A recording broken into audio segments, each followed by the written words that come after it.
Assalamualaikum warahmatullahi wabarakatuh, sahabatku, para karyawan dan pegawai.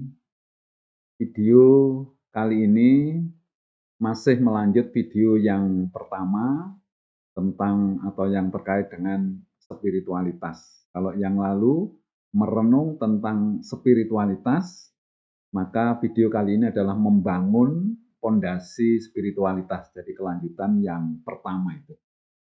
Baik, eh, sahabatku, apa itu spiritualitas? Saya ulangi lagi, bahwa spiritualitas adalah kemampuan kita untuk mengkaitkan seluruh kejadian di dunia ini dengan keberadaan Allah. Jadi orang yang memiliki spiritualitas tinggi artinya orang itu mampu dan terampil ya untuk mengkaitkan seluruh kejadian di dunia ini dengan keberadaan Allah. Ya. Maksud membangun pondasi spiritualitas. Yang pertama, pondasi. Pondasi itu adalah bagian dasar dari suatu bangunan.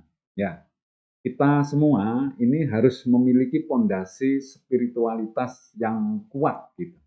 Kemudian agar apa? Agar mempermudah untuk membangun sikap dan perilaku. Kalau pondasi ini sudah dibangun, berarti kita membangun sikap perilaku di atasnya itu relatif ya lebih mudah. Gitu, ya. Paling tidak ini ada 10 pondasi yang harus kita bangun, harus kita pahami dan harus kita hayati dengan maksud bahwa seperti tadi supaya nanti kita ini melakukan kegiatan, sikap dan perilaku kita itu akan mengarah kepada hal-hal yang terkait dengan spiritualitas. Nah, kita masuk yang pertama, ya tujuan penciptaan manusia. Ya, pada video yang lalu sudah saya jelaskan secara sepintas, ini lebih detail lagi gitu. Ya. Jadi apa tujuan Allah itu menciptakan manusia? Ya. Ada di dalam ayat Al-Quran, firman Allah, tidak aku ciptakan jin dan manusia kecuali untuk beribadah padaku. Nah, logikanya kita sebagai manusia yang diciptakan Allah sudah seharusnya kita ini patuh kepada yang menciptakan. Ya, ternyata tujuan penciptaan Allah, ya tujuan Allah menciptakan manusia itu adalah untuk beribadah dan berbakti kepada Allah. Titik ya. Artinya bahwa selama 24 jam per hari kita itu diminta ya beribadah kepada Allah. Pertanyaannya sekarang, ibadah seperti apa selama 24 jam sehari itu? Nah, sekarang kita coba memahami tentang definisi ibadah ya secara umum supaya nanti pertanyaan ibadah seperti apa yang harus kita lakukan selama 24 jam itu bisa terjawab ya. Ibadah itu kita bagi menjadi dua, yaitu ibadah ritual. Ibadah ritual itu adalah ibadah yang diatur oleh agama yang tata caranya sudah ditentukan, misal sholat, puasa, zakat, dan lain-lain. Yang kedua itu adalah ibadah sosial. Apa itu ibadah sosial? Ibadah sosial adalah satu ibadah atau perbuatan dan kegiatan yang memberikan manfaat bagi diri sendiri maupun orang lain dan tidak melanggar aturan agama, undang-undang, dan peraturan yang berlaku. Jadi semua kegiatan atau perbuatan kita ini sebetulnya juga ibadah, asal bermanfaat bagi diri kita, bagi orang lain, dan itu tidak melanggar ya aturan agama, undang-undang, dan juga peraturan yang berlaku. Secara garis besar nanti kita ngomongnya biar gampang ya. Kalau perbuatan baik itu adalah ibadah. Kalau perbuatan yang jelek itu maksiat. Nah, sekarang kita coba menghitung alokasi waktu untuk ibadah ritual. Maksudnya supaya kita ini ada gambaran sebetulnya ibadah ritual itu berapa jam, kemudian ibadah sosial itu berapa jam. Gitu. Ibadah ritual, ya, sholat wajib, sunat, wirid itu saya pikir 25 menit satu kali waktu sholat itu. Kalau kita ini 5 kali sholat itu dalam sehari, maka 5 kali 25 itu 125 menit gitu. Kemudian sholat tahajud, hajat, sholat tobah itu 40 menit begitu ya. Kemudian sholat duha 15 menit. Jadi kalau kita total semuanya adalah 180 menit atau 3 jam ya. Masih ada waktu 21 jam untuk ibadah sosial. Jadi kalau kita hitung-hitung, ibadah ritual itu sehari hanya 3 jam atau 180 menit. Jadi masih ada 21 jam lagi yang itu porsinya untuk ibadah sosial. Nah, ibadah sosial itu kira-kira bekerja ya. Jadi alokasinya waktu bekerja ini satu hari kita anggap 8 jam begitu ya. Kemudian tidur 6 jam. Kemudian kegiatan lain-lain 7 jam ya. Totalnya 21 jam. Sayangnya ibadah sosial ini masih belum mendapatkan perhatian yang memadai, kita masih terfokus pada ibadah ritual. Padahal 21 jam ini cukup banyak. Ya, sehingga kalau kita bisa melaksanakan kegiatan atau pekerjaan dalam 21 jam ini dicatat sebagai ibadah, maka kita nggak bisa membayangkan pahalanya seberapa. Sementara kita yang ibadah ritual itu cuma 3 jam. Ya. Nah, ciri-cirinya ibadah sosial itu apa? Ritual sudah jelas. Kalau ibadah sosial itu, ya cirinya tidak diatur secara spesifik dalam agama. Biasanya hanya disinggung secara umum. Kemudian sebagian besar adalah masalah hubungan antar manusia. Kemudian seolah-olah seperti urusan pribadi atau urusan manusia ini. Kemudian seolah-olah seperti urusan dunia saja gitu. Padahal itu juga urusannya juga nanti akhirat gitu. Ya, diperlukan pengorbanan waktu, tenaga, pikiran dan harta. Nah, ini. Jadi ibadah sosial itu memerlukan waktu atau tenaga atau pikiran atau juga harta. Contoh, saya mau memberikan contoh kegiatan ibadah sosial. Ini yang saya pakai contoh ini adalah ibu-ibu ya, dengan harapan bahwa nanti kita ini memahami bahwa yang namanya ibadah itu bukan yang ritual saja, yang di masjid, yang kita sholat, puasa, bukan itu saja. Itu ya ibadah, ibadah ritual. Tetapi ibu-ibu yang melakukan kegiatan di rumah itu juga merupakan ibadah. Nah, mari kita ambil contohnya. Ya, bangun tidur. Ya, bangun tidur itu juga sudah ibadah. Sholat tahajud, ibadah. Kemudian sholat subuh, itu ibadah. Baca Al-Quran, itu ibadah. Memasak, ya memasak di dapur, itu juga ibadah. Ya, persiapan anak-anak sekolah, itu juga ibadah. Makan pagi bersama, menyiapkan makan suami, itu juga ibadah. Kemudian melepas suami kerja, ya melepas suami kerja supaya suaminya tenang di tempat kerja, itu juga ibadah. Ya, kemudian mengantar anak ke sekolah itu juga ibadah. Kemudian ngerumpi dengan ibu-ibu ngerasani lah ini bukan ibadah ini tetapi maksiat gitu ya. Jadi ternyata ada ibadah, nah ada maksiatnya juga. Nah, karena kita manusia tadi itu pulang ketemu pacar lama, nah ini ngomong-ngomong maksiat ya. Kemudian cuci pakaian ibadah, ya. Setrika ibadah, chattingan dengan pacar lama, nah ini maksiat, sudah. Kemudian sholat asar ibadah, menyambut anak dan suami datang, ya itu juga ibadah. Sholat maghrib, isya ngaji ibadah, ya bertengkar dengan suami maksiat. Kemudian tidur dan istirahat, kalau memang diniati adalah juga ibadah. Ya, jadi dalam satu hari 24 jam itu isinya ibadah, ibadah, ibadah, ada maksiatnya, ibadah, ibadah.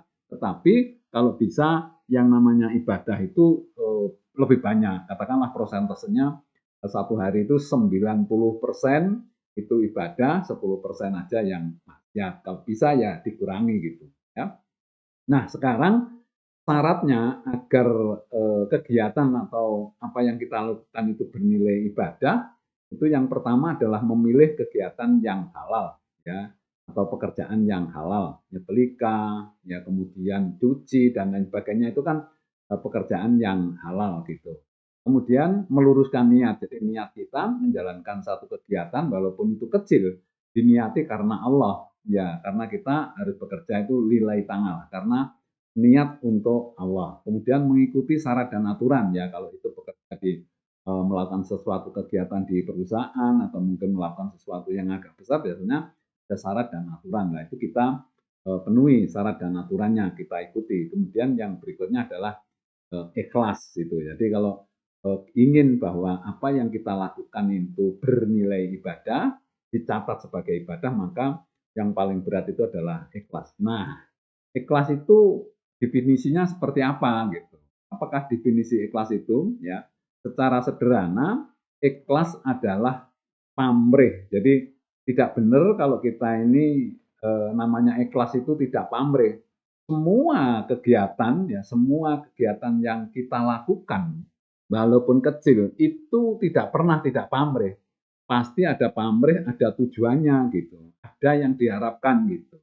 Tetapi yang namanya ikhlas itu adalah pamrih hanya kepada Allah. Itu namanya ikhlas gitu. Hanya kepada Allah kita meminta. Terus kemudian kalau sudah terjadi sesuatu, ya kita harus rela, legowo. Nah itu namanya ikhlas karena semuanya akan ditentukan oleh intinya kita harus berusaha agar 24 jam sehari kegiatan kita ini banyak atau sebanyak-banyaknya dicatat sebagai ibadah dan sedikit mungkin yang ya. Jadi yang namanya ibadah 24 jam saya gambarkan seperti itu, yang intinya bahwa bagaimana 24 jam itu sebanyak-banyaknya kita berbuat sesuatu yang dinilai sebagai ibadah dan sekecil mungkin yang berbuat maksiat. Tentu ya nanti di tempat kerja karena 8 jam sendiri. Nah, bagaimana caranya supaya 8 jam ya bekerja di pabrik atau di perusahaan atau di dalam organisasi atau di instansi itu bisa dicatat sebagai ibadah. Tadi kuncinya bahwa supaya bernilai ibadah, satu pekerjaannya itu halal, yang kedua niat karena Allah, mengikuti aturan-aturannya dan juga ikhlas gitu. Kemudian yang kedua, jadi itu yang pertama adalah apa? Tujuan Allah menciptakan manusia adalah untuk beribadah. Nah, penjelasan ibadah itu seperti tadi. Yang kedua sekarang fondasi yang kedua adalah merumuskan tujuan hidup ya. Seperti video yang lalu juga sudah saya singgung sedikit, tapi ini agak detail gitu. Nah, ini ada gambar apa tujuan hidup yang paling hakiki. Jadi ibarat kita ini berjalan begitu ya. Tujuan itu identik dengan yang namanya sasaran, yang namanya target, ya. Sama ini sesuatu yang kita cari itu identik dengan tujuan. Jadi sasaran kita apa, target kita apa, sesuatu yang kita cari apa, itu namanya tujuan. Ya. Jadi kalau kita ini bersepeda begitu, itu ya ini saya harus punya tujuan. Kalau tidak, setir sepeda ini bisa belok kemana-mana. Nah, ini artinya kalau kita ini keluar rumah dengan menaiki sepeda, pasti kita mempunyai tujuan. Nah, hidup kita juga begitu ya. Ilustrasi, hidup itu ibarat seperti satu perjalanan. Perjalanan itu pasti ada atau punya tujuan. Tujuan itu sebaiknya ditentukan sejak awal mau berjalan. Jadi kita mau keluar rumah itu sudah ada tujuan kemana gitu. Tetapi realita kehidupan belum tentu semua orang sudah menentukan tujuan. Karena hidup ini kadang-kadang tidak sadar, ya kita ini tidak merumuskan tujuan, tidak punya tujuan kadang-kadang. Sehingga hidup kita ini bisa terombang-ambing karena tidak memiliki, tidak merumuskan tujuan yang jelas gitu. Kan? Bisa jadi tujuan hidup itu ditentukan di awal, di tengah, di akhir, bahkan sampai mati bisa-bisa belum menentukan tujuan. Artinya bahwa kalau kita kebetulan sekarang ini belum merumuskan, mari setelah mendengarkan materi ini, ya kita menyusun atau kita menentukan atau merumuskan tujuan. Ya supaya apa? Supaya hidup kita ke depan ini terkawal oleh tujuan itu gitu. Jika dalam perjalanan tujuan sudah ditentukan, maka semua energi, perhatian, konsentrasi akan terfokus pada tujuan. Maksudnya, kalau kita ini keluar rumah kemudian menentukan tujuannya, maka semua sikap dan perilaku kita itu dikawal oleh tujuan. Jadi tidak menggak-menggok gitu karena sudah ada tujuan. Berbeda kalau kita ini tidak ada tujuan ya.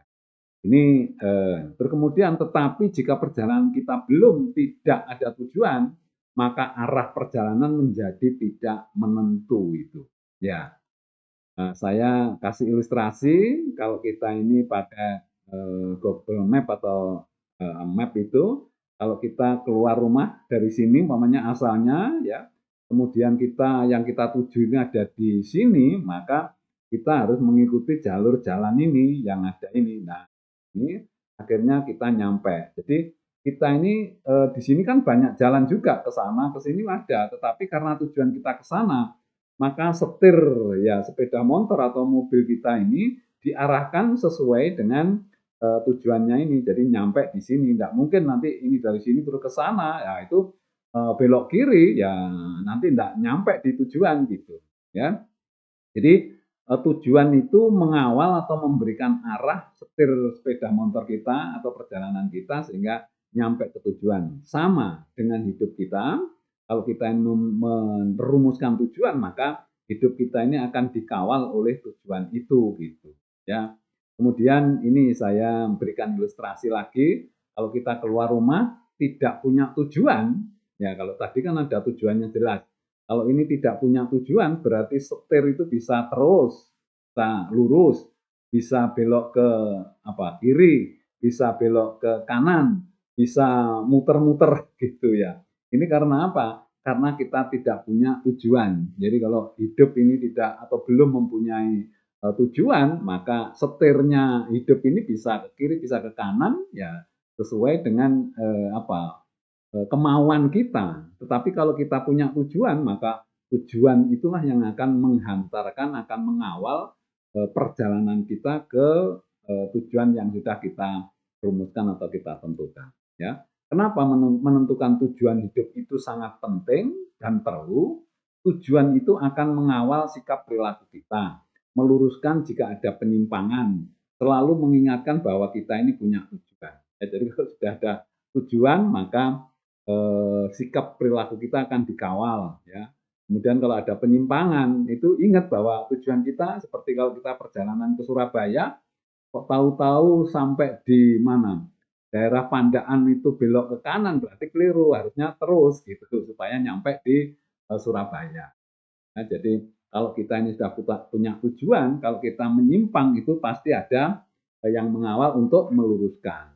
Nah, dan selalu kita ini ingat gitu, punya konsentrasi. Jadi seperti kalau kita ini keluar rumah mau ke mana, ke Surabaya gitu. Berangkat dari rumah dari Malang katanya, katakan begitu, terus kemudian mau ke Surabaya, maka selalu ingat, bahkan ditanya orang mau kemana pasti Surabaya, Surabaya, Surabaya, Surabaya gitu. Dan itu mencari jalan ke sana. Nah, hidup juga begitu. Tujuan hidup itu apa?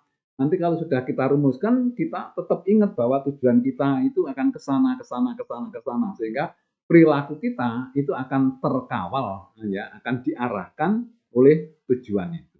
Ya. Kemudian tujuan hidup kita yang paling hakiki, ya, setelah sebetulnya melalui satu diskusi, umpamanya saja ini kalau pelatihan offline itu biasanya saya mesti bermusyawarah, tanya sana, tanya sini, apakah kira-kira tujuan hidup kita. Nah, ini kita tentukan aja bahwa tujuan hidup kita yang paling hakiki adalah mencari kebahagiaan, ya, dunia dan akhirat yang diridhoi oleh Allah. Nah, ini yang perlu kita rumuskan. Ya, jadi kalau selama ini belum merumuskan, mari kita rumuskan sejak kita mendengarkan video ini atau melihat video ini bahwa tujuan hidup kita ini sebetulnya mencari kebahagiaan dunia dan akhirat yang diridhoi oleh Allah. Kita tahu bahwa kehidupan kita ini ada di beberapa alam gitu, alam dunia, alam barzah, alam akhirat. Tapi seringkali kita ini hanya menyebut dunia dan akhirat. Jadi barzah itu dianggap alam akhirat ya. Jadi pra akhirat itu ya. Akhirat itu nanti akan ditandai ya dengan kiamat gitu. Dengan merumuskan tujuan hidup ini, jadi dengan merumuskan tujuan hidup ini, maka yang pertama, perjalanan hidup jadi terarah dan terkawal untuk senantiasa mencari kebahagiaan baik di dunia maupun akhirat. Jadi kalau sudah tujuan bahagia dunia akhirat ini, kita terkawal perbuatan kita mesti perbuatan yang baik-baik karena kepingin bahagia dunia akhirat. Tidak mungkin kita ini berbuat yang menyimpang, kemudian berbuat yang dolim, berbuat yang maksiat, apalagi kalau di tempat kerja katakanlah korupsi apa itu kan akhirnya tidak bahagia lah. Itu karena kita sudah punya tujuan bahagia, maka kita tidak mau atau tidak mungkin melakukan hal-hal yang mengarah kepada penderitaan gitu. Kemudian yang kedua, mampu menghindari pada perbuatan yang menyebabkan penderitaan dunia akhirat gitu ya. Kemudian memiliki semangat yang tinggi untuk bisa berbuat baik dan menghindari perbuatan jelek agar mencapai tujuan hidup, yaitu bahagia di dunia juga bahagia di akhirat. Ini intinya begitu. Jadi begitu kita merumuskan tujuan itu mau ke sana, maka pikiran kita itu terus ke sana. Jadi setiap melakukan kegiatan, kita ini harus berpikir bahwa tujuan hidup ini mau bahagia. Jangan sampai kita berbuat sesuatu yang tidak baik. Gitu. Kemudian ini mestinya yang ketiga ya ini. Jadi yang ketiga itu adalah Allah itu sumber dari segala kekuatan. Jadi fondasi yang ketiga itu adalah kita yakini bahwa Allah itu merupakan sumber dari segala kekuatan. Kita lihat ini gambar ini ya. Gambar ini di tengahnya ada Allah, kemudian di sini semua macam-macam kegiatan perubahan teknologi, kejadian bisnis, ya politik, proses kerja itu semua itu akan mengerucut ya di ini Allah itu. Ya, jadi semua kegiatan itu intinya itu dari Allah. Ya. Tidak ada kejadian di dunia ini yang tidak terkait dengan keberadaan Allah atau spiritualitas. Jadi yang sering yang kita bahas ini adalah sesuatu yang terkait dengan spiritualitas, yaitu keberadaan Allah itu. Ya, jika spiritualitas kita pisahkan dengan atau kita lepas, maka yang terjadi adalah menabrak norma-norma agama dan norma kehidupan. Jadi kalau spiritualitas itu kita pisahkan dengan kegiatan kita, apapun yang kita lakukan, maka kegiatan kita ini akan cenderung menabrak norma-norma agama dan juga norma-norma kehidupan. Ya, apalagi kalau itu kegiatan besar, ya katakanlah bekerja, berpolitik, bernegara dan lain sebagainya. Lah, kalau itu kita pisahkan dengan spiritualitas, maka ya kegiatan itu akan cenderung untuk menabrak norma-norma agama dan norma-norma kehidupan gitu ya. Contoh umpamanya saja kalau kita pisahkan urusan bisnis ya bisnisnya cenderung curang, bohong. Kalau politik ya main kotor.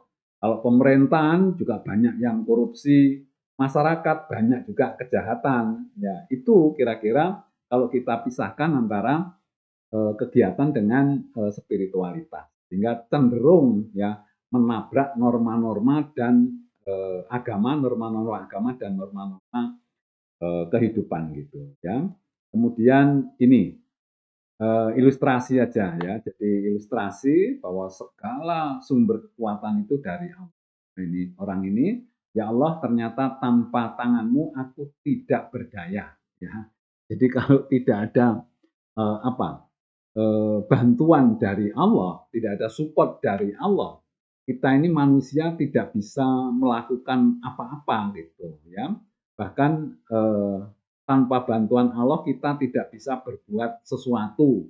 Contohnya untuk berkedip saja, untuk melihat saja, kalau tidak dibantu oleh Allah juga kita tidak bisa ya. Artinya yang pertama bahwa Allah itu membuat ya mata kita itu dengan segala susunan saraf yang luar biasa sehingga kita bisa melihat. Kemudian supaya kita melihat bisa berkedip saja, itu pada saat kita sekarang ini gitu, itu harus dikendalikan oleh otak kita ya, kemudian saraf-sarafnya, kemudian darah itu harus mengalir ya, untuk bisa bergerak, untuk bisa melihat itu harus ada darah yang mengalir ke otak kemudian ke mata. Nah, darah ini yang mengalirkan siapa? Yang menjalankan darah ke seluruh tubuh ini siapa? Jantung. Ya, jantung itu siapa yang menjalankan? Nah, ternyata kita tidak pernah menjalankan jantung sendiri. Kita tidak pernah menjalankan paru-paru sendiri. Tuh, kok bisa jalan terus? Siapa yang menjalankan? Nah, ini kita harus ya karena itu terjadi terus-menerus setiap hari sehingga kita kadang-kadang lupa merenung tentang bagaimana kita ini bisa berkedip, bagaimana kita bisa melihat, ya, bisa berdiri, bisa berjalan, bisa berpikir, bisa bicara, bisa bekerja, bisa melakukan kegiatan dan lain-lain. Ini kalau tidak dibantu oleh Allah, itu tidak bisa kita. Manusia itu bisa apa? Kita ini tidak bisa apa-apa sebetulnya.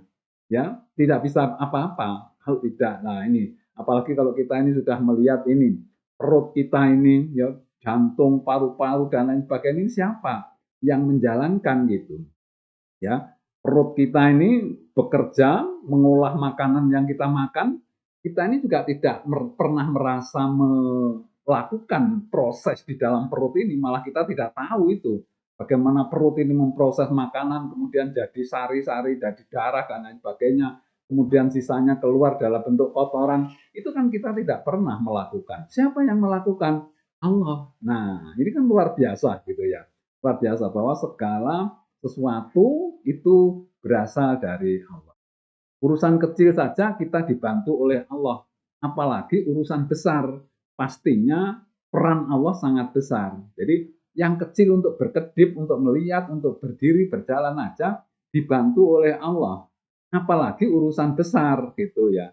Contoh umpamanya saja seperti mengurus bisnis, ya, mengurus perusahaan. Kalau kita sebagai pemimpin atau bosnya pemimpin apa perusahaan, kemudian kita mengurus daerah, kita jadi kepala daerah, jadi wali kota, bupati, itu kan urusan besar, ya. Kalau kita berpolitik, ya, untuk mendapatkan kekuasaan, itu kan urusan yang besar, atau memimpin negara, jadi presiden, urusan besar. Itu pasti peran Allah tinggi sekali, karena kita melakukan sesuatu yang dampaknya itu luar biasa, jadi keputusan-keputusan itu harusnya memang kita pikirkan betul gitu, ya. Makanya kalau urusan yang besar seperti ini kemudian tidak dikaitkan dengan spiritualitas, kita jadi pemimpin perusahaan, kita bekerja di perusahaan, kemudian kita pisahkan antara kegiatan ini dengan spiritualitas, kita lupa, kita tidak menghubungkan dengan keberadaan Allah, maka yang terjadi langkah-langkah kita, apa yang kita lakukan di tempat kerja, ya, dalam berpolitik atau bernegara, maka akan cenderung untuk menabrak norma-norma agama dan menabrak norma-norma kehidupan ini. Itu kalau kita memisahkan, sehingga tidak ada sebetulnya kegiatan kita ini yang bisa dipisahkan dengan spiritualitas. Jadi kita selalu ya ingat kepada Tuhan. Jadi apalagi kalau kita ini menjadi pemimpin di perusahaan ya, menjadi karyawan di perusahaan ya mohon ya petunjuk, mohon hidayah, mohon bantuan kepada Allah ya setiap saat itu karena kita dibantu itu. Dan itu harus sadar. Oleh karena itu kita harus apa ya menggunakan otak kita karena Allah itu memberikan pikiran, memberikan otak ini supaya kita ini berpikir gitu.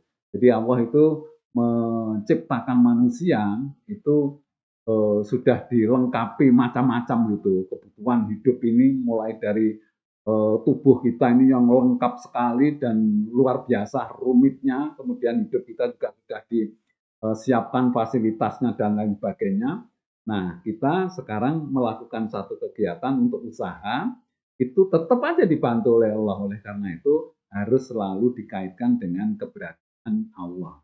Sehingga kalau kita ini melakukan kegiatan selalu mengkaitkan dengan spiritualitas, dengan keberadaan Allah, insya Allah apa yang kita lakukan itu di jalur yang benar, di jalur di jalan Allah. Ya. Kemudian ungkapan-ungkapan yang salah kaprah yang mengecilkan peran Allah, ini contoh saja. Ada ungkapan-ungkapan kita yang mengecilkan peran Allah, umpamanya saja kita sering mengikuti satu pelatihan outbound atau apa ya, bahkan ini menjadi satu yel-yel ya, satu apa kata-kata indah atau yel-yel yang diucapkan. Yel-yel apa? Saya pasti bisa, saya pasti bisa. Nah, pasti bisa ini kan seolah-olah kita ini kita sendiri yang bisa, padahal itu semuanya karena Allah gitu ya. Sewu ini kok Mbak. Nah, jadi kita eh, jangan sampai mengecilkan peran Allah. Lagi ada statement lagi, ada pernyataan. Kita ini sudah menyelesaikan 99% proyek ini. Ya, tinggal 1% biar Allah yang mengerjakan. Ya, seringkali kita mendengar statement seperti ini terbalik. Manusia itu bisa apa kok 99%? Katanya yang 1% itu adalah pekerjaan Allah gitu ya. Ya terbalik gitu. Jadi kita ini hanya 1%, yang 99% ini Allah. Jadi kita ini hanya bisa apa? Dikasih kekuatan, dikasih energi, mikir ya juga semuanya dikasih. Ya, dari Allah semua gitu. Oleh karena itu bagaimana kita memanfaatkan sesuatu yang diberikan kepada kita itu semaksimal mungkin untuk melakukan sesuatu yang positif gitu. Kemudian eh, kalau kita ini bicara soal negara atau politik, jangan dikaitkan dengan agama. Itu seringkali juga kita dengar gitu ya. Jadi seolah-olah kita ini bernegara, berpolitik, urusan yang besar itu jangan dikaitkan dengan agama. Agama itu ya identik dengan spiritualitas itu, karena agama itu memberikan tuntunan kepada kita untuk selalu bisa berhubungan dengan Allah, bagaimana hidup kita supaya sesuai dengan tujuan penciptaan manusia itu. Ya, sehingga seharusnya segala urusan itu memang harus kita kaitkan dengan agama atau kita kaitkan dengan spiritualitas. Tidak bisa kita ini memisahkan tadi. Kalau kita pisahkan antara kegiatan dan spiritualitas, isinya penyimpangan gitu. Ya, ya kata orang Jawa itu kalau kita ini seperti ini ngomongnya gitu ya weh weh. Lah kok eram kok ya oh ya kok ya oh ya menungso itu iso apa gitu. Jadi manusia itu bisa apa? Enggak bisa apa-apa gitu. Ya kita ini hanya diberi kewenangan untuk berusaha karena diberi kekuatan, energi dan lain sebagainya oleh Allah gitu. Ya tapi intinya hakikatnya kita ini tidak bisa apa. Pada hakikatnya manusia itu tidak bisa berbuat apa-apa tanpa bantuan Allah. Tetapi Allah memberikan kekuatan dan potensi agar manusia mau berpikir, berusaha, dan memilih jalan hidup. Ya, kita ini bisa memilih karena Allah sudah memberikan apa aja satu fasilitas energi, kemudian juga termasuk yang buku panduan, ya artinya manual booknya dalam bentuk kitab ya, itu yang terakhir adalah kitab Al-Quran itu sudah dikasih panduan-panduan itulah, kita diberi kebebasan untuk memilih gitu ya. Tetapi bahwa semua energi kekuatan itu datangnya dari Allah gitu. Kemudian pesan moralnya dari yang ketiga ini ya agar kita tidak sombong ya, karena kita ini ternyata tidak bisa berbuat apa-apa tanpa bantuan Allah. Tidak ada kegiatan kita tanpa keterlibatan Allah. Allah selalu membantu kita ya. Allah selalu dekat dengan kita dan mengawasi apa yang kita kerjakan. Ini yang penting. Kemudian mendorong ya kita supaya mau tidak mau harus bersyukur, karena kalau kita pikir tadi bahwa Allah menciptakan manusia, disiapkan segala sesuatunya, organnya dilengkapi, tubuh kita ini bisa berbuat macam-macam ya. Itu kan kita harus bersyukur gitu ya. Kemudian mengurangi perbuatan maksiat. Nah, Allah tidak menginginkan kita manusia ini banyak berbuat maksiat. Baik, kita masuk ke empat, fondasi yang keempat, kita memahami ya bahwa dunia itu lebih krusial daripada akhirat gitu. Apa kira-kira maknanya dunia ini lebih krusial daripada akhirat? Sekarang makna dari krusial itu apa? Krusial itu penting, mendesak, gawat kelewat, ya, menentukan, ya, terus harus diprioritaskan.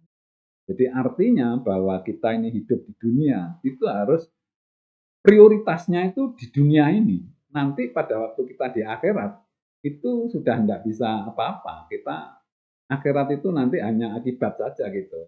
Tapi sesuatu yang harus dilakukan, sesuatu yang krusial, penting, mendesak, gawat ya dan harus diprioritaskan itu adalah bagaimana kita hidup di dunia ini gitu. Supaya nanti hidup di akhirat itu bisa bahagia sesuai dengan yang kita rumuskan. Tujuan hidup itu adalah mencari kebahagiaan dunia dan akhirat. Nah, semuanya itu akan bisa kita capai manakala kita hidup di dunia ini sudah merancang ya kegiatan perbuatan yang memang mengarah ya kepada ibadah. Ada 4 model kehidupan ya saya ilustrasi aja. Di dunia bahagia, di akhirat bahagia. Ini yang kita cari gitu ya. Kemudian di dunia menderita, di akhirat bahagia bisa jadi.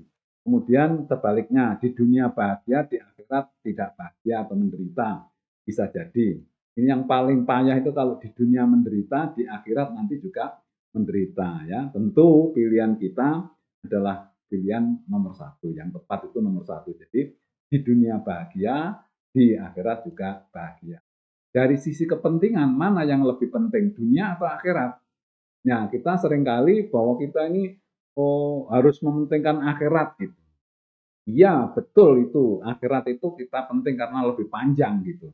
Tetapi dari sisi apa ya?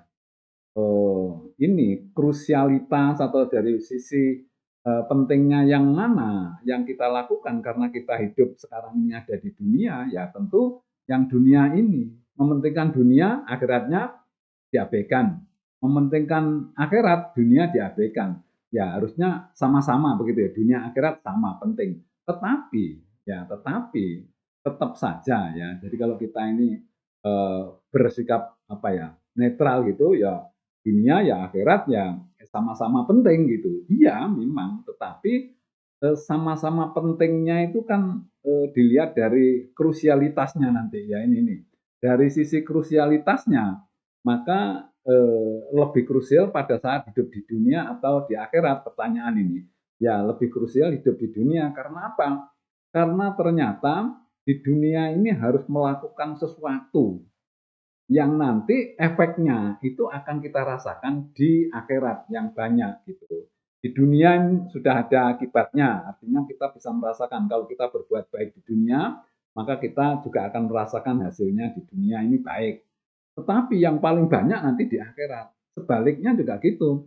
Kalau kita ini berbuat sesuatu yang tidak baik, maka di dunia pun kita sudah menderita, apalagi nanti di akhirat. Jadi krusial itu ya di dunia ini karena cuma sebentar ya nanti akan saya jelaskan gitu ya kehidupan dunia yang hanya sebentar itu akan menentukan kehidupan kita di akhirat yang sangat panjang. Coba sekarang kalau kita ini bandingkan bahwa kehidupan kita ini di dunia ini kan paling 10 atau 100 tahun lah gitu.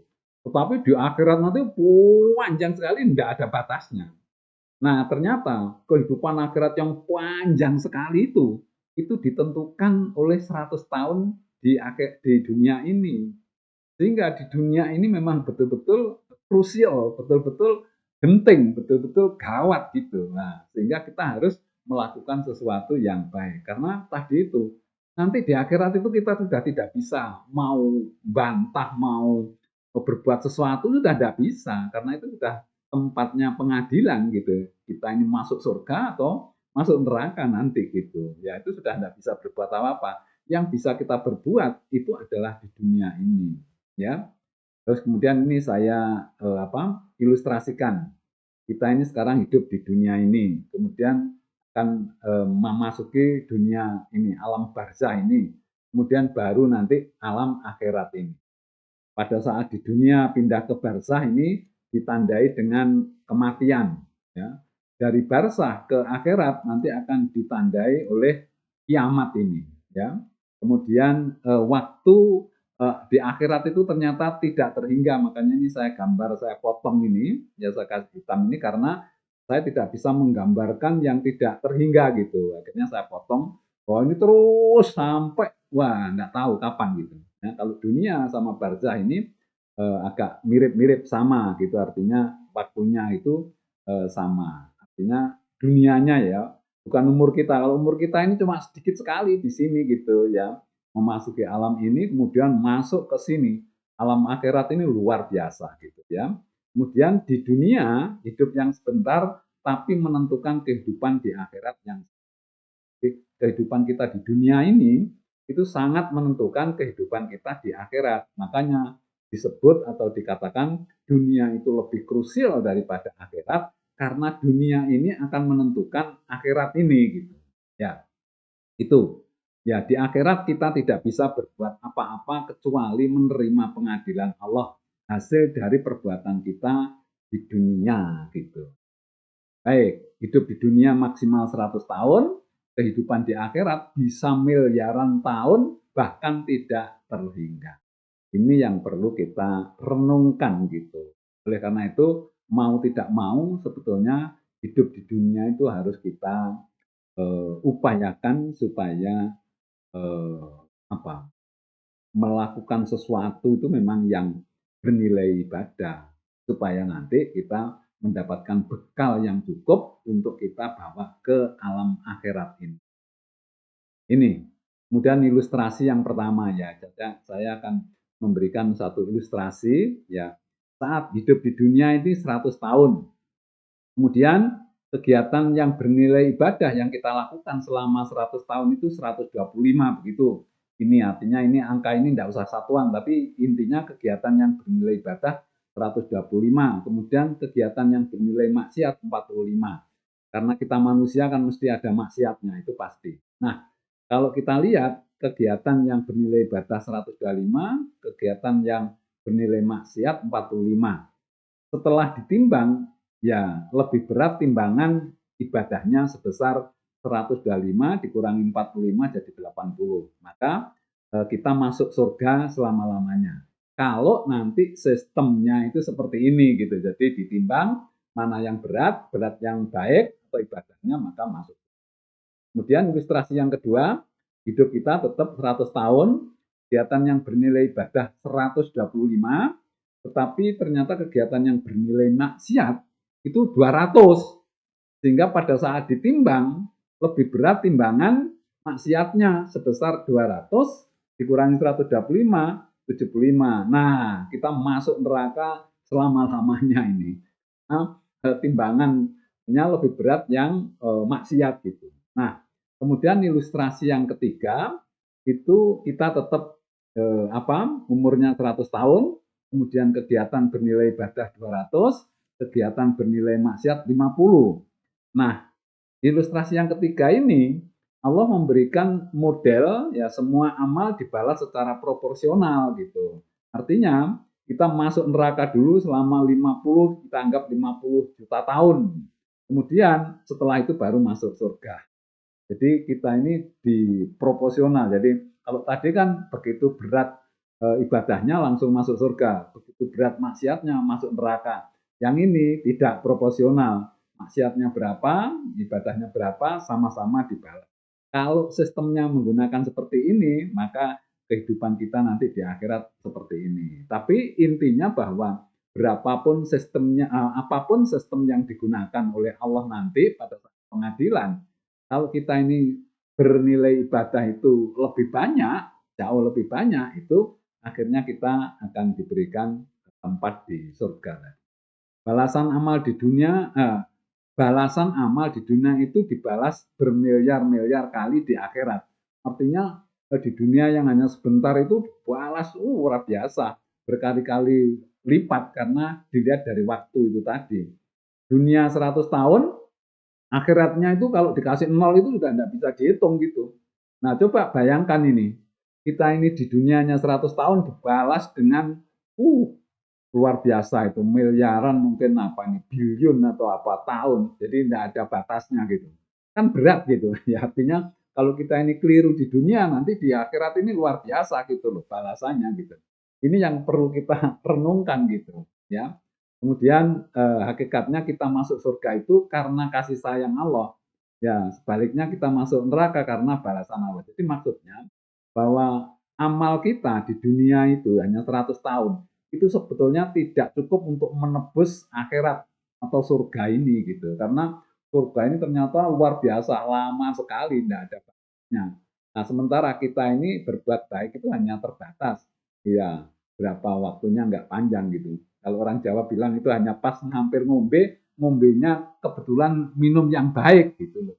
Nah, akhirnya di akhiratnya itu bisa dapat surga gitu.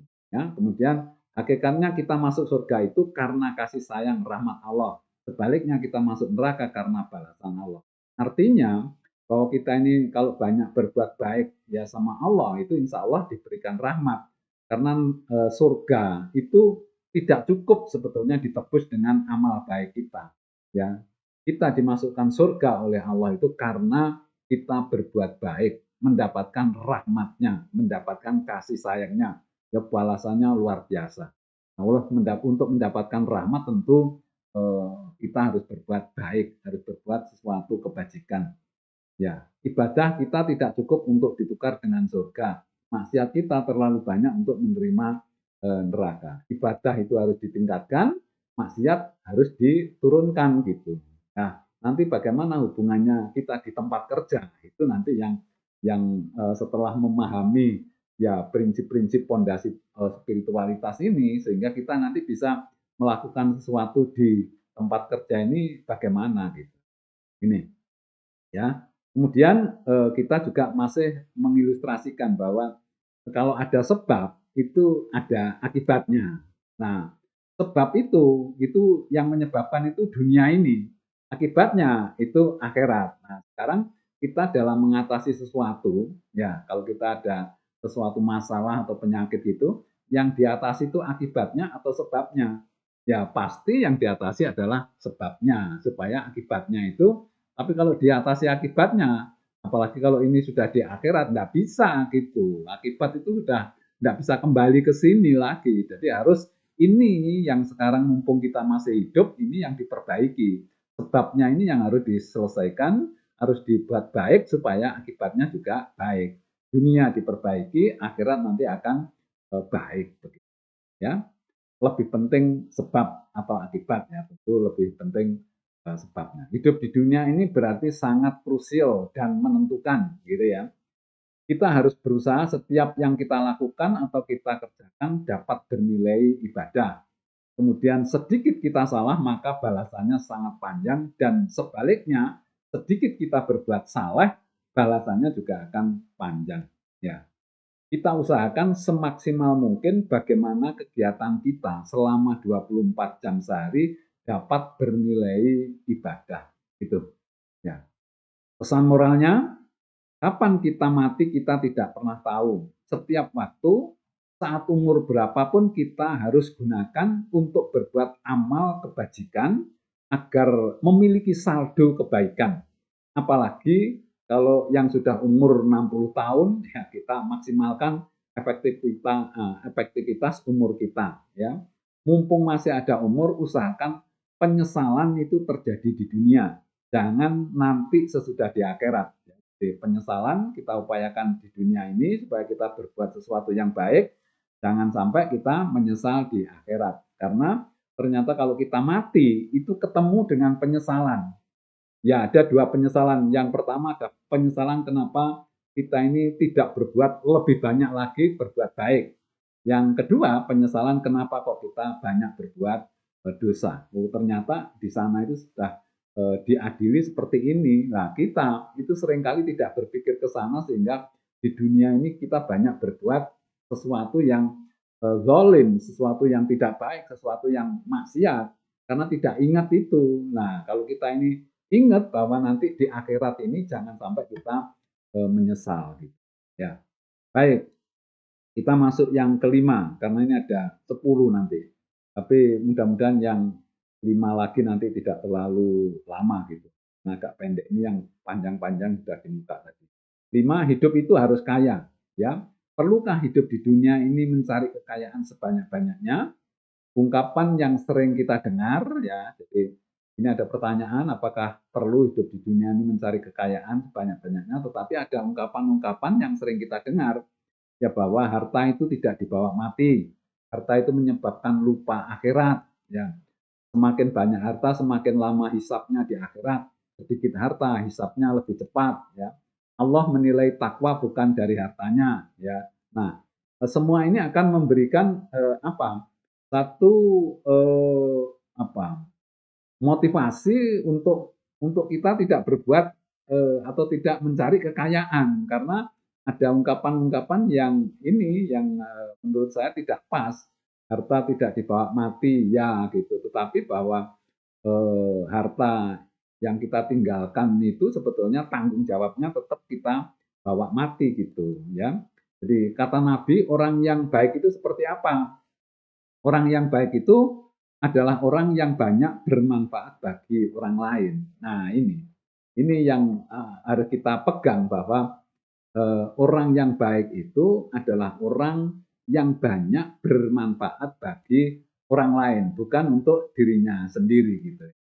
Untuk bisa bermanfaat bagi orang lain, kita harus memiliki kekayaan gitu. Nah, kaya apa? Yang pertama adalah kaya hati, ya. Yang kedua kaya kesehatan, yang ketiga kaya ilmu, dan yang keempat adalah kaya harta benda.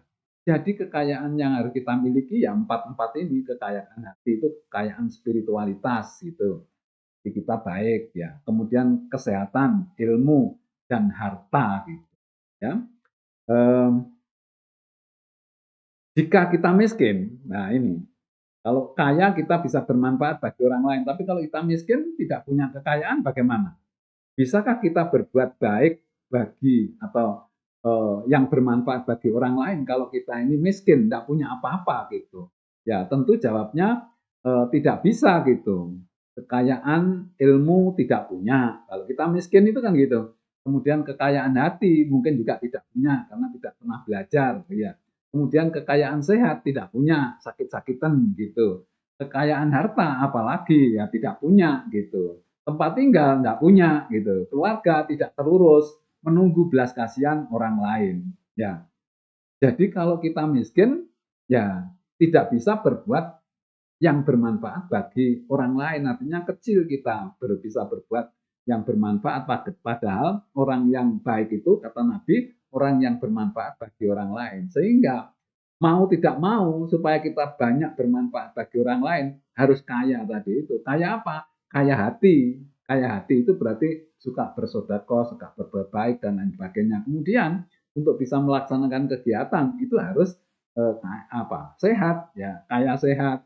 Kemudian untuk bisa efektif harus punya ilmu lah, kita kaya ilmu dan tentu supaya bisa betul-betul dirasakan kalau kita punya harta. Nah ini harusnya kita dalam hidup ini ya berlomba-lomba cari kekayaan gitu.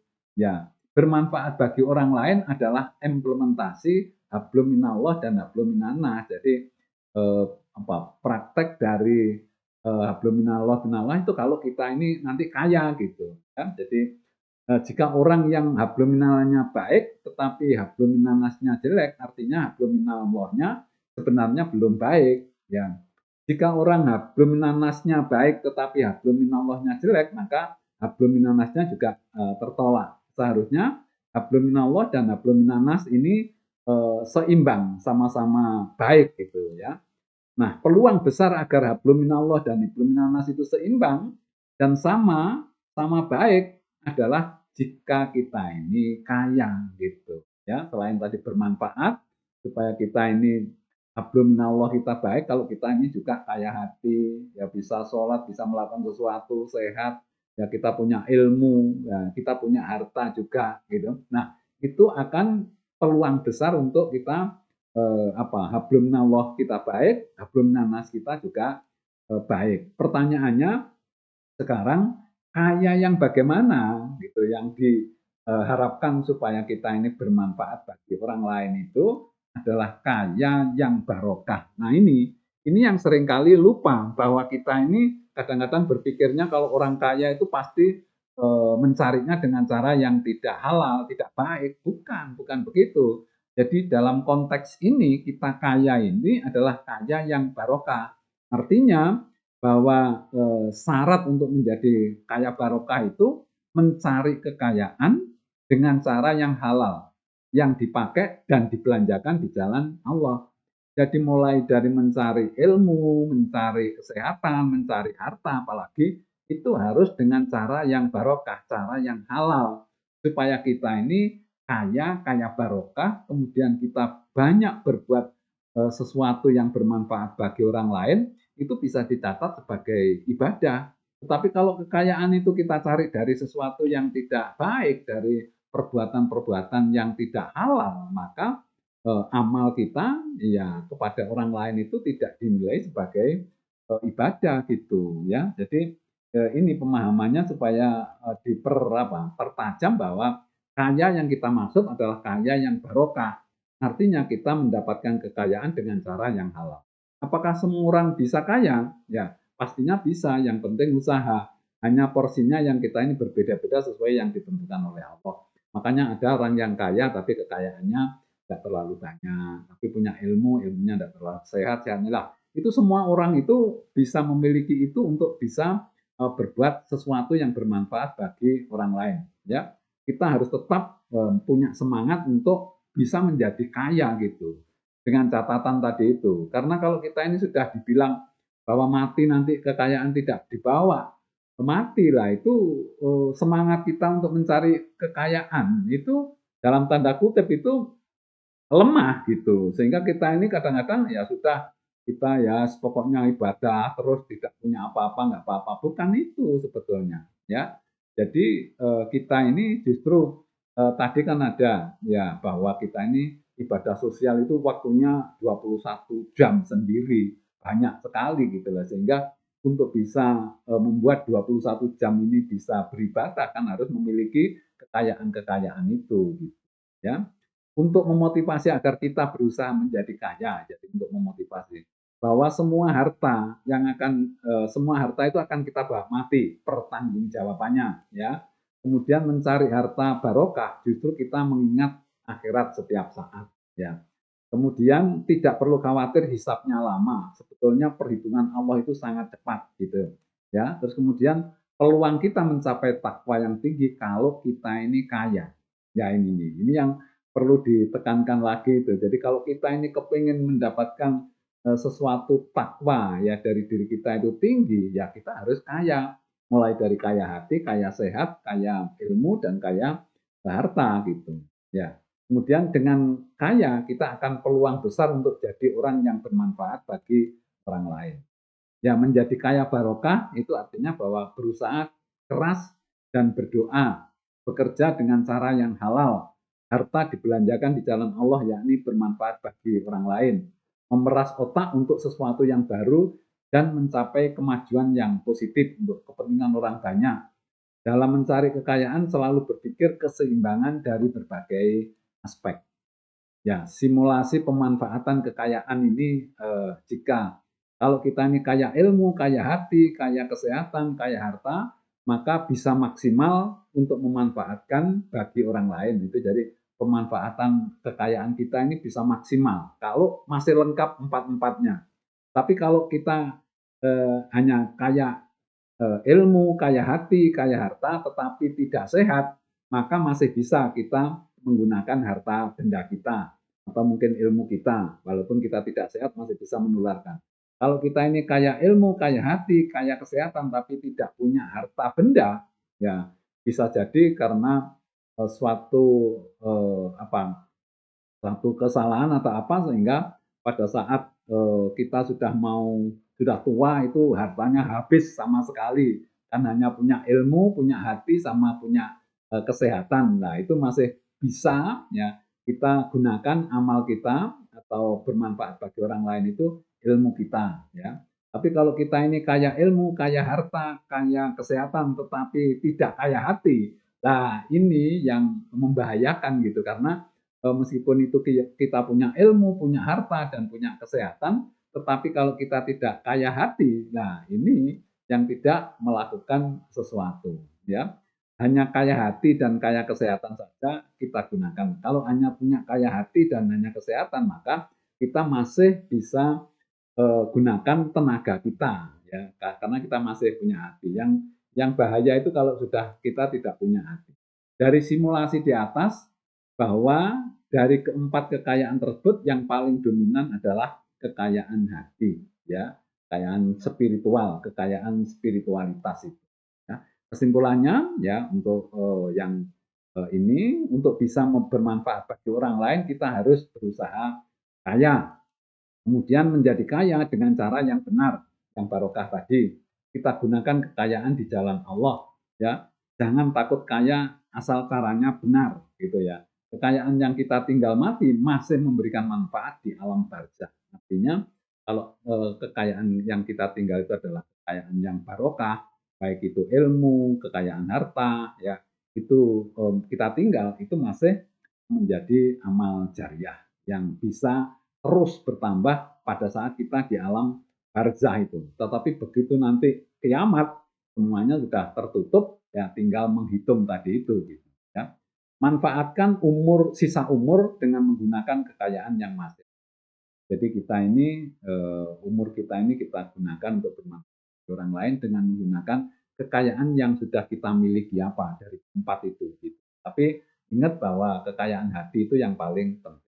Ya, keenam, sekarang adil itu justru berbeda. Ini pondasi yang keenam, pemahaman bahwa adil ini justru yang berbeda. Kenapa ini perlu saya sampaikan sebagai pondasi? Karena ternyata adil itu adalah berbeda, gitu. Sehingga pemahaman ini penting sekali untuk kita menjalankan kehidupan ini supaya apa? Kita tidak mudah iri, tidak mudah apa ya stres karena ternyata kita ini kepingin ya lebih baik daripada orang lain atau lebih sama dengan orang lain. Adakah sesuatu yang sama persis yang diberikan Allah kepada masing-masing orang? Nah, jadi ini untuk pembuktian bahwa adil itu justru yang berbeda. Ya, pemahaman ini penting sekali gitu menurut saya. Karena orang itu selalu kepingin, selalu iri itu kan karena tidak memahami bahwa adil itu yang berbeda gitu.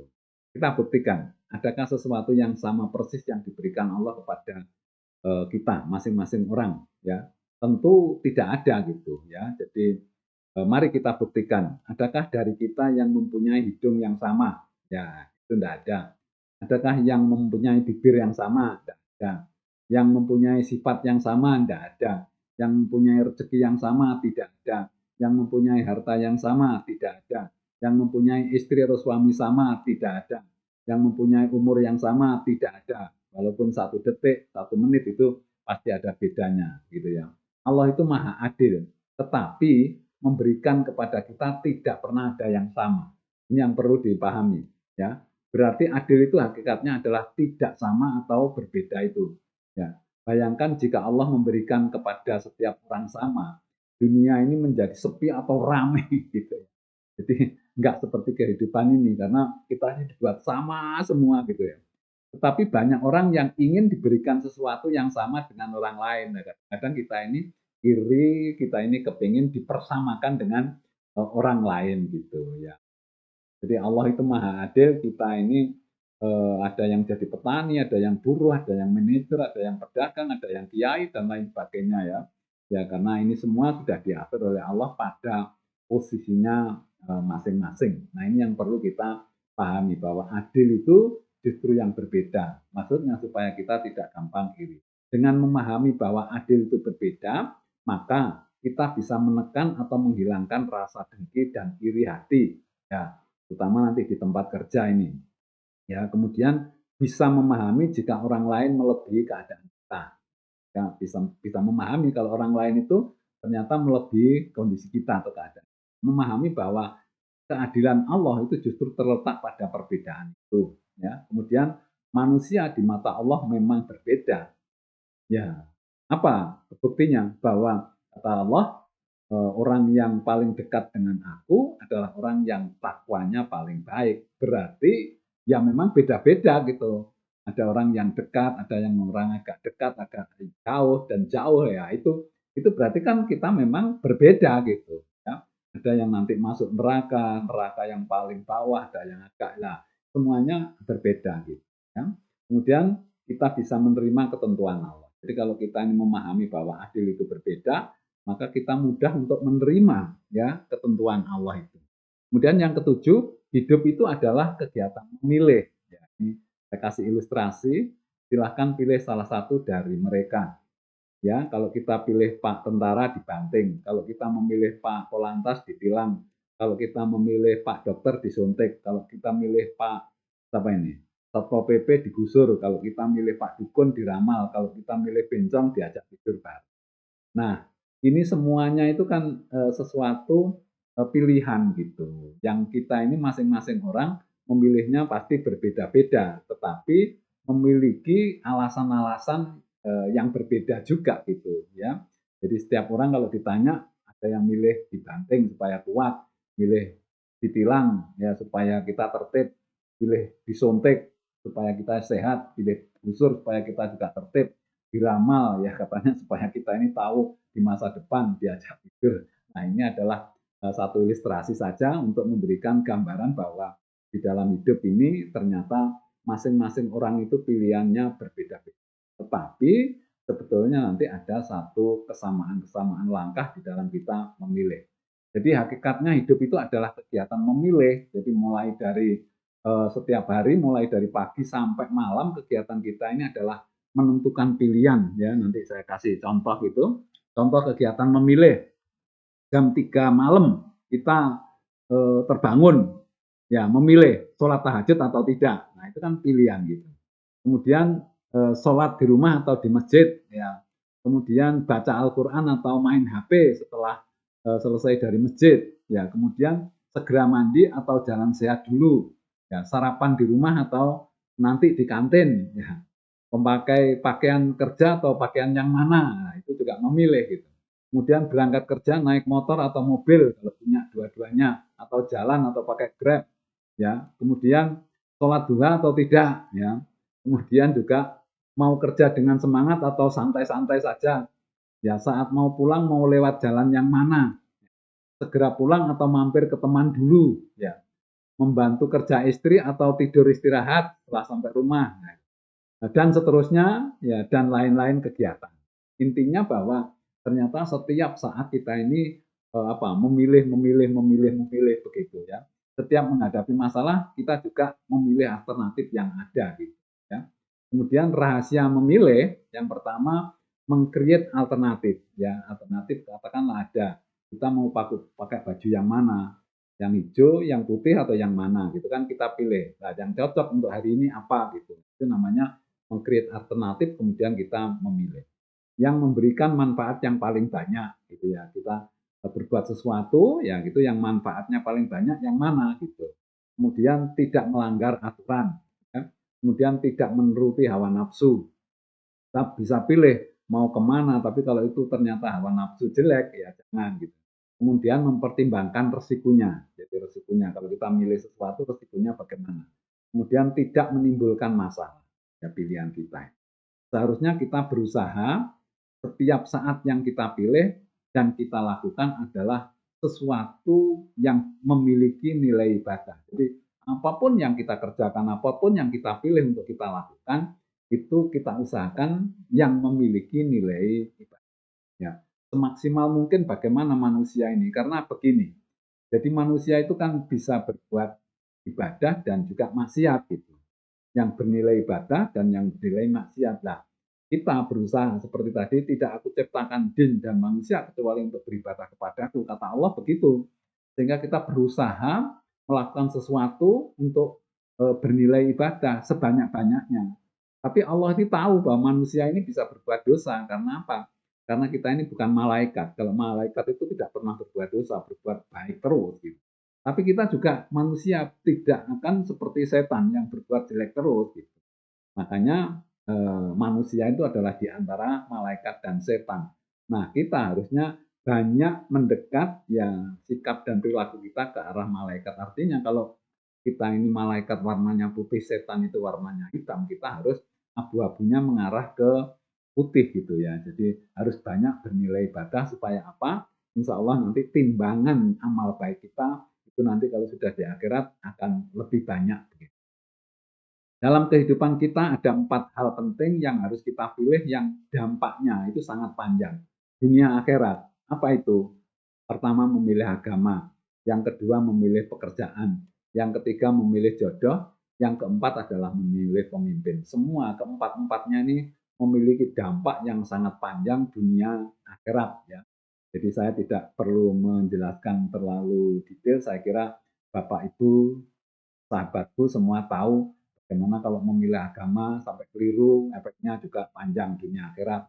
Kalau kita ini memilih pekerjaan keliru di pekerjaan yang tidak halal, ya tentu akibatnya banyak. Kemudian kita juga memilih jodoh, kalau tidak pas selama hidupnya ya menderita gitu.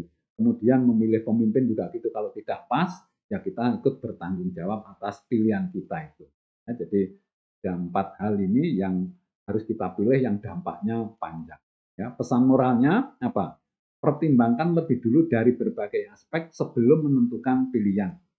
Gunakan akal sehat dan hati untuk menentukan pilihan. Setelah memilih, pastikan kita siap dengan segala resikonya. Ya, jadi ini yang penting. Jadi apapun yang kita pilih, terutama yang 4 hal tadi, kita harus pastikan bahwa kita siap untuk menerima resikonya, gitu ya. Ya, baik. Kemudian yang kedelapan, semua kegiatan yang kita kerjakan urusannya dunia akhirat. Jadi fondasi atau pemahaman yang penting lagi bahwa kita ini paham bahwa semua kegiatan, semua aktivitas yang kita kerjakan itu urusannya dunia akhirat. Tidak ada kegiatan kita ini yang urusannya dunia tok, itu tidak ada. Atau yang akhirat tok itu tidak ada. Semua pasti ada kaitannya ya. Dunia juga akhirat. Apa saja yang kita lakukan ya. Bisa jadi orang itu tidak sadar bahwa apa yang dilakukan itu urusannya dunia akhirat, dikira hanya dunia tok atau hanya akhirat tok. Tidak. Ya, semuanya urusannya adalah dunia akhirat. Jadi kita ini seolah-olah kalau kita seperti gambar ini, kita ini berpijak melakukan sesuatu itu urusannya ya dunia dan juga di akhirat gitu ya. Tidak ada sesuatu yang kita lakukan yang urusannya hanya dunia saja atau akhirat saja ya. Kemudian sekecil apapun yang kita lakukan pasti ada balasan. Ini yang juga penting gitu ya. Jadi sekecil apapun yang kita perbuat itu pasti ada balasannya, ada perhitungannya, ada catatannya. Kemudian contoh kegiatan yang urusannya itu dunia akhirat. Saya kasih contoh aja supaya kita ini meyakini gitu, karena banyak hal-hal yang tadi harus merubah cara berpikir kita, mindset kita gitu ya. Yang pertama sarapan pagi. Itu yang saya ambil, sarapan pagi itu. Apakah ada urusannya dengan dunia dan apakah juga ada urusannya dengan akhirat? Itu kita coba ya, kita analisa gitu. Ya, urusan dunianya kalau sarapan pagi adalah biar kuat atau ada energi untuk melakukan aktivitas, persiapan mencari nafkah untuk menghidupi keluarga. Dalam mencari nafkah ada orang lain yang terbantu dan memanfaatkan tenaga atau hasil kerja. Jadi sarapan ini ternyata urusan dunianya itu seperti ini. Urusannya akhirat apa? Sarapan pagi adalah karena sarapan adalah kegiatan untuk menjaga kebugaran fisik, yang artinya merawat nikmat Allah, pastinya Allah akan memberi balasan di akhirat. Karena niatnya untuk persiapan mencari nafkah, maka Allah juga akan memberikan pahala. Apalagi pada saat sarapan bersyukur atas nikmat Allah, maka di akhirat akan mendapatkan balasan. Jadi untuk sarapan pagi aja urusannya dunia juga akhirat. Ya, apalagi kerja di pabrik, umpamanya di pabrik gula ya. Ya, urusan dunianya apa? Ya, adalah menggunakan waktu 8 jam sehari. Itu urusan mencari rezeki untuk keperluan hidup keluarga. Jika bekerjanya baik, sesuai aturan akan mendapatkan penghargaan. Kerja ikhlas akan terasa happy. Dan gajinya barokah. Kerjanya bermanfaat bagi banyak orang. Jadi karena kerja itu bisa banyak orang yang merasakan, keluarganya dan orang lain, apalagi kerja di pabrik gula, hasil gulanya bisa dirasakan jutaan orang. Kemudian urusan akhiratnya apa? Bahwa kerja adalah ibadah, sehingga nanti di akhirat akan mendapatkan pahala. Kerja di pabrik bermanfaat bagi orang lain, itu juga akan mendapatkan pahala. Jadi urusan kerja ini adalah urusan dunia juga urusan akhirat gitu. Ya, tidak ada sesuatu yang kita lakukan hanya dunia saja atau akhirat saja gitu, enggak ada. Ya, tetapi jika kerjanya tidak baik dan menyimpang dari aturan, maka di dunia akan muncul masalah, nanti di akhirat akan menerima siksa karena melakukan dosa saat bekerja. Nah ini. Jadi urusan akhiratnya itu ada. Gitu. Contoh lagi apa? Sholat 5 waktu. Ya. Urusan dunianya apa? Urusan dunianya adalah menggunakan waktu dan tenaga ya dapat menghindari sikap dan perilaku mungkar pada waktu hidup. Ya, akan lebih tenang, bahagia, semua usaha diberikan kelancaran. Itu urusan dunianya. Urusan akhiratnya adalah sudah jelas bahwa sholat merupakan kewajiban. Kalau dilaksanakan sesuai syarat dan aturan akan mendapatkan pahala. Ini gitu. Jadi urusan sholat itu juga dunia akhirat gitu. Tetapi jika sholat dilakukan dengan tidak sungguh-sungguh, maka selain dosa juga tidak mendapatkan pahala akhirat. Justru sangat mungkin malah mendapatkan siksa. Nah, pastikan bahwa apa yang kita lakukan bernilai ibadah agar mendapatkan balasan positif baik itu di dunia maupun di akhirat. Memahami prinsip ini bahwa semua kegiatan ini orientasinya dunia akhirat, ya memahami prinsip ini maka yakin apa yang kita kerjakan akan menerima balasan baik itu di dunia maupun di akhirat nanti. Setiap kita melakukan sesuatu akan cenderung ingat kepada Allah sang pemberi balasan gitu. Kita akan hati-hati dan berpikir 10 kali untuk melakukan perbuatan maksiat. Ini. Jadi kalau kita memahami prinsip ini maka kita akan hati-hati di dalam melakukan kegiatan. Yang kesembilan, ya, di dunia tidak ada kebebasan mutlak.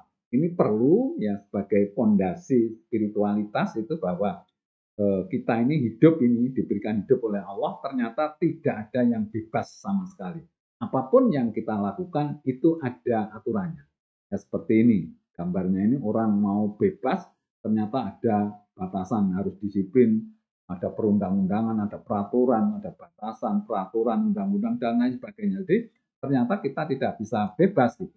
Coba kita cari kegiatan apa yang sama sekali tidak ada larangan, tidak ada yang melarang dan boleh semaunya. Ya, tentu pastinya tidak akan ketemu. Jadi apa yang kita lakukan itu tidak ada larangannya, boleh, bebas itu nggak ada gitu, apapun ya itu nggak ada. Ya, duduk tidak bebas, ya karena duduk di tengah jalan ramai juga nggak boleh. Berjalan juga tidak bebas. Jalan aja tidak bebas. Kalau kita berjalan di jalan raya yang penuh dengan mobil-mobil, ya kita tidak boleh jalan tengah terus gitu. Kemudian melihat tidak bebas juga. Kita melihat hal yang tidak baik ya tidak boleh. Kemudian mendengar kita juga tidak bebas. Ya, bernapas pun tidak bebas. Kalau kita bernapas setengah senti di pipinya yang bukan muhrim kita ya tidak boleh gitu. Ya. Nah, jadi ada pencium apalagi tidak bebas kalau mencium bukan istrinya ya, ya nanti bisa mendapatkan apa hadiah rogem ini gitu. Kemudian berbicara malah sangat tidak bebas, berbicara itu bisa membuat macam-macam gitu. Kita bicara satu kalimat kalau yang berbicara itu adalah pemimpin bisa mempengaruhi semua orang, bisa geger, bisa perang itu gara-gara berbicara itu. Artinya bahwa berbicara itu tidak bebas. Coba kalau ada seorang komandan kemudian serbu itu, ya itu sudah langsung anak buahnya nyerbu. Padahal itu bicara cuma satu kata atau satu kalimat, tapi efeknya luar biasa. Sehingga kita ini harus memahami bahwa bicara itu justru sangat tidak bebas. Ya, kemudian berpendapat, ya apalagi berpendapat juga tidak bebas karena kalau kita berpendapat berlawanan ya dengan norma-norma agama dan lain sebagainya itu kan juga tidak boleh gitu. Artinya tidak bebas kita berpendapat. Bahkan sholat pun tidak bebas. Ya, waktunya ada, caranya ada. Puasa juga gitu tidak bebas. Sodakoh pun juga tidak bebas. Kalau kita bersodakoh, kemudian kita mencaci orang yang menerima sodakoh kita, itu ya juga tidak boleh. Baca syahadat, kalau tempatnya juga tidak pas, juga tidak boleh. Ya, pokoknya semuanya itu tidak bebas. Ada aturannya gitu. Bagaimana dengan statement ini? Nah, itu bahwa di zaman reformasi ini kita bebas berbicara dan bebas berpendapat. Kalau ini betul adanya bahwa bicara dan berpendapat itu bebas, maka semua tatanan ini akan rusak gitu. Ya, jadi kalau kita ini betul-betul bicara dan berpendapat itu bebas sama sekali, tidak ada aturannya, itu maka tatanan ini akan rusak gitu. Karena justru dari bicara dan berpendapat ini yang membuat kegaduhan itu ya di situ gitu. Ya, sehingga kita ini harus berpikir bahwa hakikatnya sebetulnya kita ini tidak ada kebebasan, apalagi bicara dan berpendapat. Contoh yang kecil-kecil aja, umpamanya saja kita bicara sesuatu yang tidak baik, ya pasti ada orang marah, pasti ada orang yang melarang. Berpendapat juga gitu, apalagi kalau kita ini melihat sesuatu yang dilakukan oleh orang lain, seorang pimpinan, kemudian kita berpendapat lain, padahal pendapat kita ini salah, ya kita kan tidak boleh gitu. Jadi apa? Kalau kita ini semuanya bebas, tatanan ini bisa rusak. Gitu. Ya, hidup itu penuh dengan aturan. Ada aturan agama, ada aturan pemerintah, undang-undang, ada aturan adat istiadat masyarakat, kemudian ada aturan perusahaan, kalau kita dari perusahaan, ada aturan budaya, tata krama, ada aturan yang tidak tertulis, kemudian ada aturan yang dibuat oleh keluarga. Jadi hidup ini hakikatnya adalah penuh dengan aturan. Gitu. Dengan memahami prinsip ini, kita akan yang pertama bisa bersikap hati-hati, ya. Kemudian tidak asal bicara, kemudian tidak berpendapat semaunya, kemudian menghargai aturan, baik itu aturan agama maupun ibadah. Ya, kemudian kecenderungan berperilaku yang bernilai ibadah, tentunya begitu. Jadi kalau kita ini hati-hati, tahu aturan, prosedurnya itu, ya insya Allah bahwa apa yang kita lakukan akan bernilai ibadah. Gitu. Yang kesembilan, mati jodoh rezeki diatur oleh Allah gitu ya. Jadi ini yang terakhir ini mati ya, kemudian jodoh ini, kemudian rezeki ini Allah yang mengatur. Gitu, ya. Ini kalau kita ditanya kapan kita mati, di mana kita mati, penyebabnya apa, kita pasti tidak tahu. Ya, yang tahu siapa? Ya, yang tahu adalah Allah. Hanya Allah saja yang tahu kalau kapan kita mati, di mana kita mati, penyebabnya. Jadi kalau terkait dengan mati ini kita yakin di bawah Allah yang menentukan. Kita yakin seyakin-yakinnya kalau mati itu adalah Allah yang menentukan. Jodoh juga begitu. Siapa jodoh kita pada waktu kita masih sekolah SMP, SMA juga tidak tahu siapa jodoh kita. Ya, kapan dapat jodoh, di mana kita dapat jodoh, tadinya kita tidak tahu. Ya, gitu. Kita yakin bahwa jodoh itu Allah yang menentukan. Kadang-kadang kita yang rumahnya di Surabaya dapat jodoh di Makassar, orang Makassar dapat jodoh di Palembang. Nah, itu. Apakah di Makassar tidak ada orang cantik? Ya banyak. Tetapi jodohnya ternyata orang Palembang. Nah, coba kita pikirkan. Ya, kalau kita ini orang Surabaya umpamanya saja. Ya, saya sendiri contohnya, orang Banyuwangi dapat jodoh di Tulungagung. Apa enggak ada orang cantik ya secantik istri saya di Banyuwangi? Banyak, tapi tidak jodoh gitu. Nah, ini yang harus kita pahami gitu ya, sehingga kalau sudah jodoh tidak bisa ditolak. Ya, kita lihat foto-foto berikut ini untuk meyakinkan bahwa jodoh itu di tangan Allah. Foto-foto ini saya ambil dari internet, mohon izin ya gitu. Nah, seperti ini. Ini kan kalau kita lihat itu kan wah, perempuannya cantik, yang laki gini. Ya ini, wajahnya memang ruwet, tapi inilah jodoh, alhamdulillah gitu. Ini juga gitu. Alhamdulillah meskipun kecil inilah jodohku. Ini juga begitu. Meskipun tua kalau sudah jodoh mau apa lagi gitu. Kemudian ini, alhamdulillah ketemunya jodoh sudah umur 90 tahun. Jadi 90 tahun baru dapat jodoh ini gitu. Kemudian ya Allah Maha Adil, Allah Maha Adil. Coba bayangkan ini kan nggak masuk akal. Di nalar itu nggak bisa. Coba bayangkan istrinya nggak punya kaki seperti ini. Yang laki ganteng, gede dhuwur, ya anaknya juga ganteng. Ya, coba kalau sudah Allah itu menghendaki jodoh itu ya, ya sudah kita yakin bahwa jodoh itu di tangan Allah gitu. Kita hanya berusaha saja memilih mana yang terbaik, tetapi Allah akan memberikan yang terbaik untuk kita. Gimana menurut sampean? Terasi kan? Nah ini jodohnya kalau sudah jodoh ya seperti ini nggak masalah. Nah ini juga gitu. Sumpah aku gak nyesel dapat istri seperti ini. Ya, tentu saja tidak nyesel dapat istri cantik. Ini karena sudah jodoh gitu ya. Nah, ini juga begitu. dapat jodoh lumayan ya, sama-sama punya hobi yang sama, ya hobi tato.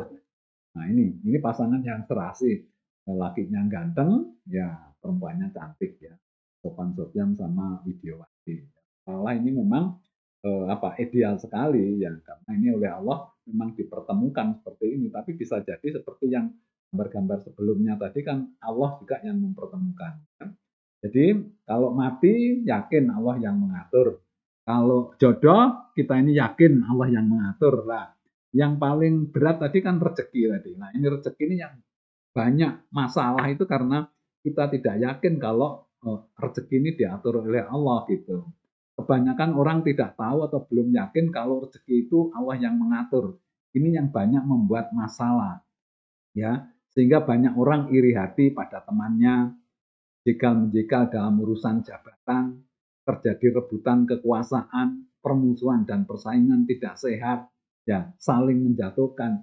Ini kan gara-gara saling berebut rezeki, ya, seolah-olah rezeki ini bukan Allah yang ngatur, tapi kita sendiri dari usaha-usaha, baik itu usaha secara positif maupun negatif. Seharusnya kita yakin, seyakin-yakinnya bahwa rezeki itu Allah yang menentukan, sehingga hidup kita penuh rasa syukur, apapun yang terjadi kita terima dengan penuh keikhlasan, yang penting kita sudah berusaha semaksimal mungkin. Jadi harusnya kita berusaha ya semaksimal mungkin, kalau itu ketentuannya seperti yang terjadi, sudah itu kita terima karena itu Allah yang menentukan dan itu merupakan skenario Allah. Ya, kesimpulannya ya jadi dari semua ini tadi, dengan memahami dan membangun pondasi spiritualitas, maka tujuan penciptaan manusia dan tujuan hidup kita bisa kita dekati. Insya Allah hidup di dunia bahagia dan di akhirat ya atas rahmat Allah kita dimasukkan di dalam surga. Amin amin ya robbal alamin.